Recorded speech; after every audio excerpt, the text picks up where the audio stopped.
একটা প্রাসাদ, 100-এর বেশি পুরুষ প্রতিদিন এসে বসে থাকে একজন রানীকে বিয়ে করবার জন্য। আর সেই রানী প্রতিদিন তাঁতে বসে একটা কাপড় বোনে, বলে এটা শেষ হলেই আমি বেছে নেব। কিন্তু কাপড়টা কখনো বোনা শেষ হয় না, কারণ প্রতি রাতে সবার অগোচরে সে নিজের হাতে বোনা কাপড়টা খুলে ফেলে। গল্পটা শুরু হয় একটা প্রেম দিয়ে নয়, একটা কৌশল দিয়ে। তার নাম Penelope, the women who waited 20 years. আর তার গল্পটা যুদ্ধ বা শক্তির না, অপেক্ষা। এমন এক অপেক্ষা যেটা নিজেই একটা অস্ত্র হয়ে উঠেছে। তার স্বামী ওডিসিয়াস যুদ্ধে গিয়েছিল 20 বছর আগে। কেউ জানতো না সে বেঁচে আছে কিনা। রাজ্যে গুজব ছড়ায় সে মারা গেছে। আর তাই 100-এর বেশি পুরুষ প্রাসাদে এসে বসে পেনেলোপিকে বিয়ে করার জন্য, তার রাজ্য দখল করার জন্য। সে না বলতে পারতো না, কারণ তখন সরাসরি না বলাটাই বিপজ্জনক ছিল। তাই সে অন্য পথ বেছে নেয়।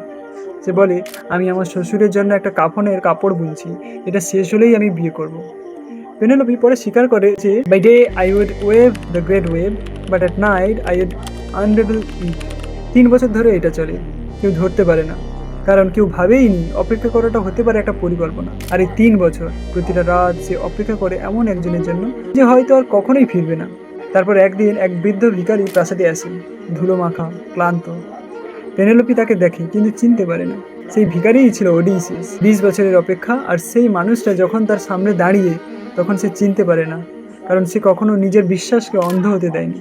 শুধু আশা করেনি, প্রতিটা সিগন্যাল যাচাই করেছে। শেষে যখন সে নিশ্চিত হয়, শুধু তখনই সে বিশ্বাস করে। তাহলে প্রশ্নটা তোমার জন্য, অপেক্ষা করা কি দুর্বলতা, নাকি সেটাও একটা শক্তি হতে পারে, যদি তুমি জানো কিসের জন্য তুমি অপেক্ষা করছো? কারণ কিছু গল্প শুধু অতীতের নয়, সেগুলো আজও আমাদের ভেতরে বেঁচে আছে। কমেন্টে লেখো, তুমি কি কখনো এমন কিছুর জন্য অপেক্ষা করেছো যেটার জন্য অনেকে তোমাকে বোকা ভেবেছে? সাবস্ক্রাইব করে থাকো, পরের গল্পটা আরও গভীরে যাবে।